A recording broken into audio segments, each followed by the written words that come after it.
사도행전 4장 보도록 합니다. 성령 충만하니까 핍박도 강하게 일어났습니다. 그런데 그 핍박과 환난을 은혜로 이기게 되니까 성령의 더 큰 충만함이 또 임했습니다. 자, 그러니까 하나님께서 핍박과 환난을 또 이건 성도들에게는 힘이 들지만 또 어떤 면으로 보면 허락하시고 있는 것 같습니다. 이게 보니까 이 3장에서 보니까 아주 큰 기적이 하나 터졌습니다. 40년 동안 나면서부터 안진병이 된 거린이 성전 미문에서 베드로와 요한을 만나서 나사렛 예수 그리스도의 이름으로 걷는 기적이 터졌습니다. 이것을 다른 말로는 유명한 기적이라고도 그렇게 말하고 있습니다. 유명한 표적이 터졌다고 4장 16절에 지금 사도들을 문초하고 있었던 사람들, 사내들인 공회원들도 이것을 인정을 했습니다.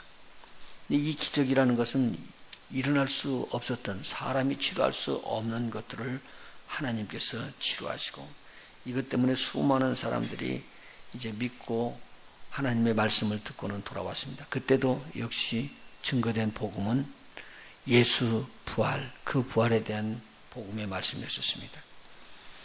그런데 이 복음의 말씀을 증거하고 있는 것들을 사도들이 계속적으로 증거하고 있는 것을 누가 싫어하느냐? 제사장과 성전 맡은 자, 사두개인들이 싫어했습니다. 이 성전 맡은 자는 옛날 구약에서부터 쭉 내려오면서 성전을 지키고 있는 자들이죠. 그리고 이제 제사장들을 호위하는 그런 사역을 맡은 사람들인데, 저들이 이 사도들이 백성을 가르치는 것을 아주 금합니다. 그래서 오늘 4장 2절에 보니까 예수를 들어 죽은 자 가운데서 부활하는 도 전함을 알았습니다. 그들도 다 알았습니다. 예수를 죽은 자 가운데서 부활하는 도라는 것은 예수님이 죽었다가 살아난 것을 믿는 우리들이 나중에 다시 예수님처럼 우리도 부활한다라는 복음입니다. 그래서 영생을 얻고 우리는 이 땅이 아닌 하나님의 나라에 가게 된다라는 이 도전하는 것을 저들이 아주 싫어해가지고, 이게 사실은 우리 기독교 복음의 핵심입니다. 핵심입니다. 지금 계속적으로 사도행전 1장서부터 나오는 말씀이 예수 부활에 대한 복음 증거입니다. 예수의 부활을 증거할, 예수의 부활을 증거했다. 이렇게 하면서 쭉 예수의 부활을 증거합니다. 그래서 저희들을 잡아가지고 사도들을 좀 늦게 잡았기 때문에 밤에 가두어서 옥중에다 놓고 그 다음날 신문을 하기로 그렇게 했습니다. 그런데 이때 하나님의 말씀을 들은 사람이 5,000명 정도 됐습니다. 그러니까 조금 전에 베드로의 설교를 통해서 주님을 영접하고 들어온 사람들이 몇 명이나 됐었어요? 3,000명. 여기서 지금 5,000명 되니까 몇 명이나 돼요? 8,000명. 이거 굉장한 숫자입니다. 당시 8,000명이라면요. 이 8,000명이나 되는 숫자가 늘어났습니다. 그 다음 날 여기서 나오는데 관원과 장로와 서기관들과 그 대제사장들 전체가 다 모여가지고 그 문중들이 저들을 이렇게 신문하는 장면을 하는데, 이것을 사내들인 공회라고 이야기하죠. 이스라엘에서는 최고의 재판하는 것이라고 볼 수 있습니다. 거기서 이제 사도들에게 묻습니다. 무슨 권세와 네 이름으로 이 일을 행하였느냐? 그 유명한 표적 나온 것은 알았기 때문에 과연 너는 이런 일을 누구의 이름으로 하느냐? 누가 이런 권세를 줬느냐? 라고 묻습니다. 베드로가 성령이 충만하여 저희들에게 답을 했었습니다.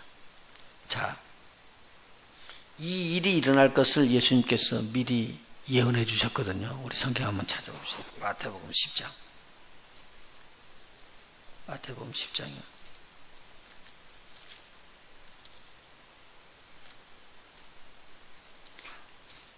마태복음 10장은 제자들을 불러서 추수할 일꾼 달라고 기도하라고 한 다음에 바로 저들을 뽑아가시고 세우셔서 저들을 보내면서 주신 말씀입니다. 10장 1절 예수께서 그 12제자를 부르사 더러운 귀신을 쫓아내며 모든 병과 모든 약한 것을 고치는 권능을 주시니라.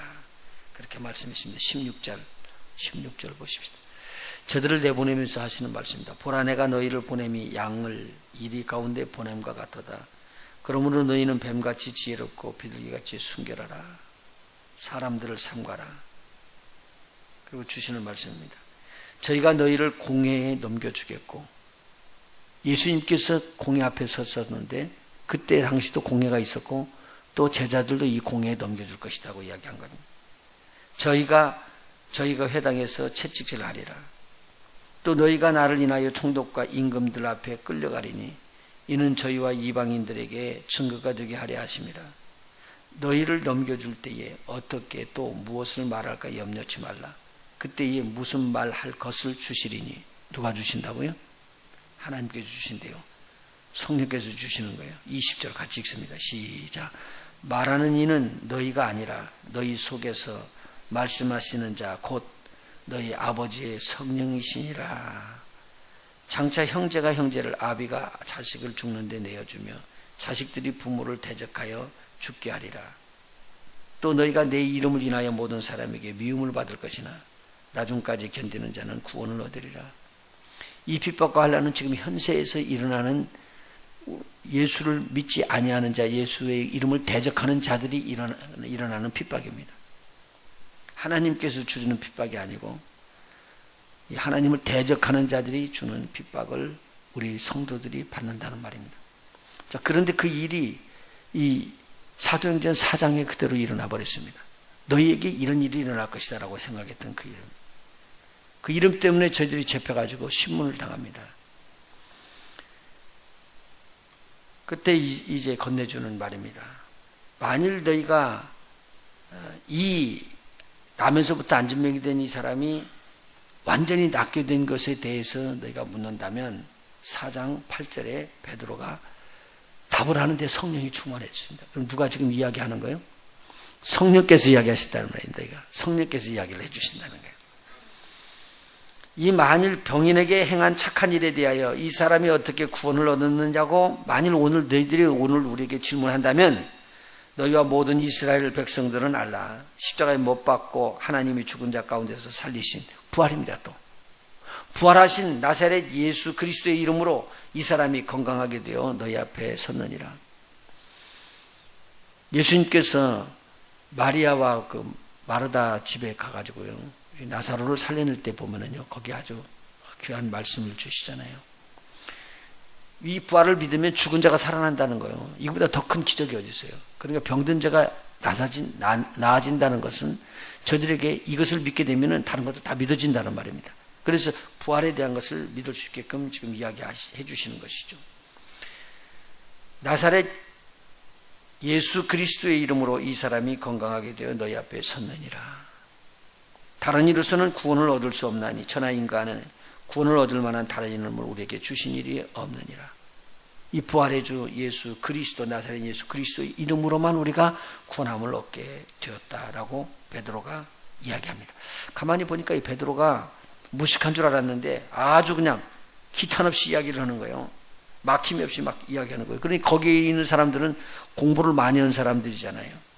그런데 이게 어떻게 된 일이냐? 이거 공부도 하는 사람이 막 쏟아내놓으니까 이게 알아서 자기가 공부해갖고 배운 게 아니라 성령으로 넘치는 하나님의 은혜의 말을 받은 거예요. 그러니까 지금 마태복음 10장에서 이야기했던 예수님께서 주시는 말은 너희에게 잡혀갈 때 무슨 말을 할까를 염려치 마라. 그때 성령께서 너희에게 할 말을 주실 것이다. 이 말이 지금 터진 거예요. 저들이 이제 이 사도들을 바깥에다 내놓고 공회에 있는 사람들끼리 먼저 상의를 합니다. 우리가 어떻게 할 것인가. 유명한 표적은 나왔고 이것은 모든 백성들이 다 아는데 우리가 함부로 이 사람들에게 이야기를 하면 안 되겠구나. 그러면서 저들에게 합의를 한 내용입니다. 다시는 이 이름, 예수 그리스도의 이름입니다. 부활하신 예수님의 이름, 이 이름으로 절대 가르치지 말라고 그렇게 협박해서 보내자. 그렇게 해서 저들이 그렇게 말을 해줍니다. 그리고 다시 불러들여서 저들에게 이야기합니다. 다시는 이 이름으로 아무에게나 말하지 말라. 그렇게 이야기하는데 베드로와 요한이 이렇게 답을 합니다. 하나님 앞에서 너희 말 듣는 것이 옳으냐, 하나님 말씀 듣는 것이 옳으냐, 너희들이 판단해봐라. 우리는 보고 들은 것을 말하지 아니할 수 없다. 그렇게 이야기를 합니다. 참 대담하죠. 조금 전에요, 이 공회 앞에서 예수님께서요, 아무 말씀 안 하시고 죄인으로 몰려서 죽었습니다. 그리고 그 자리에 자기들도 지금 잡혔습니다. 똑같이 예수님처럼 신문을 받습니다. 그러면 자기네들도 채찍질 당할 수도 있고 매맞을 수도 있고 십자가에 달릴 수 있는 재판소입니다. 거기가 굉장한 것이에요. 그냥 쓱 지나가는 것이 아니고요. 그러니까 여기서 보면은 채찍질하고 때리고 맞고 하는 것을 여기서 다 결정하는 그러한 사내들인 공회에서 저들은 담대하게 이야기합니다. 우리가 보고 들은 것을 말하지 아니할 수 없다. 그러니까 이 일을 놓고 이 사람들이 협박해서 저들을 돌려보냅니다. 다시는 예수 그리스도의 이름으로 절하지 마라. 그런데 바로 그때 그 옆에 있었던 사람 중에 하나에 그 사람이 40년 동안 나면서부터 안진병이 된 사람이 있었던 거예요. 거기에요. 그 사도들이 이제 놓여서 동료들에게 들어와서 이야기합니다. 이렇게 핍박이 들어왔다. 교회가 핍박이 들어올 때 서로 연합해서 하나에 대해서 부르짖으면은 이건 엄청 큰 축복입니다.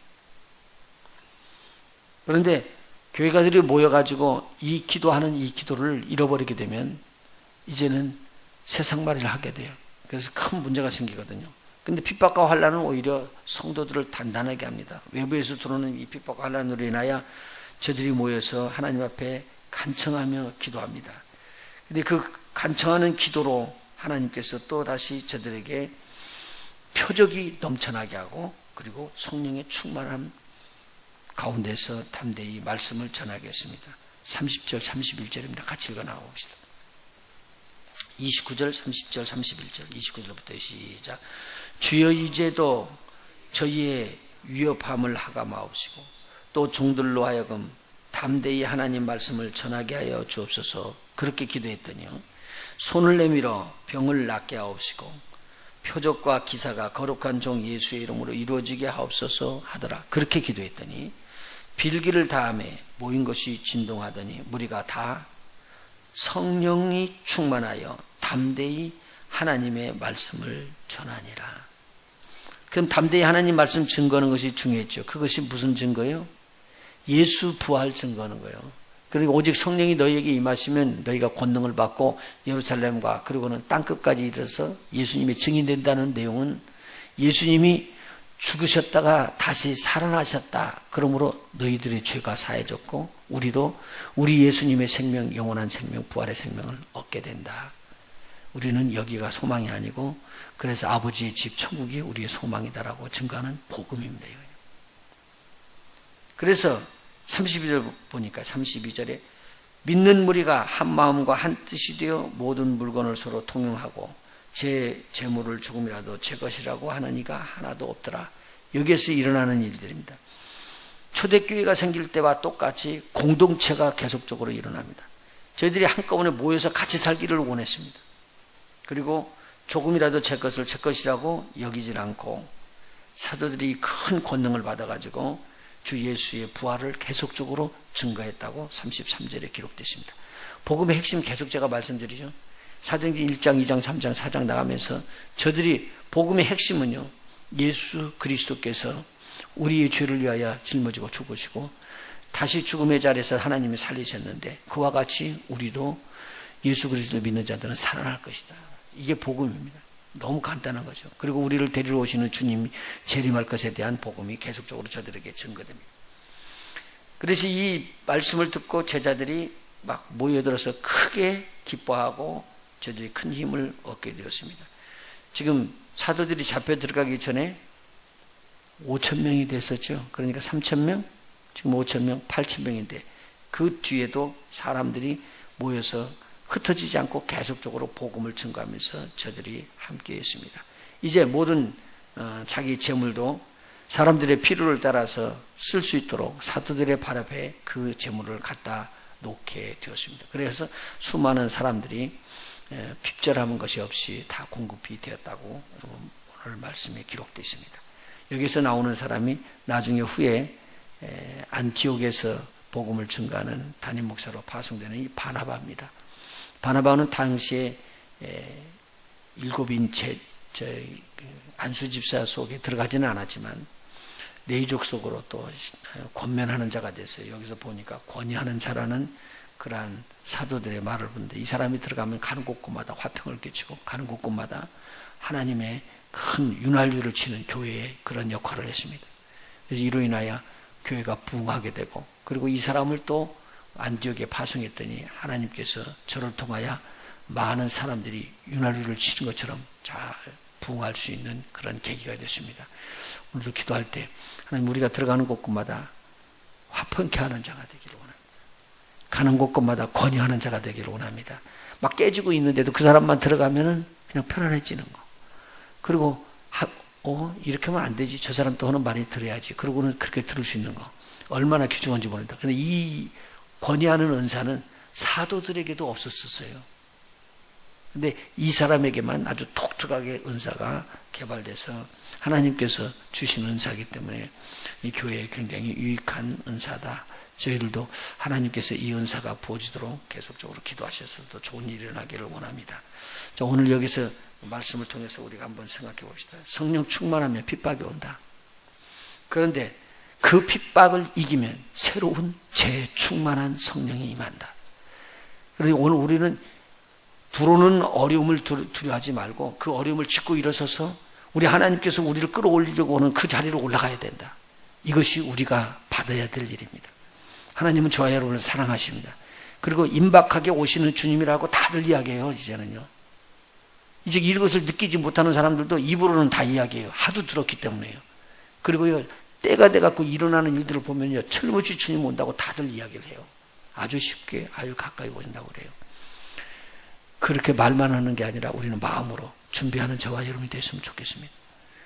정말 마지막 때에 복음을 증거하고 가다가, 그렇게 하다가 우리 주님이 오시기를 원하는 복 있는 저와 여러분이 되시기를 예수님으로 축원합니다. 여러분이 한 영혼을 거듭낼 때 우리 하나님께서는 엄청나게 기뻐하실 것입니다. 마지막 때는 복음이 증거가 안 된대요. 더더군다나. 그런데 그때 복음을 증거하면 우리 하나님께서 이 지구 땅 덩어리를 얻은 것처럼 기뻐하실 것입니다. 기도하시겠습니다.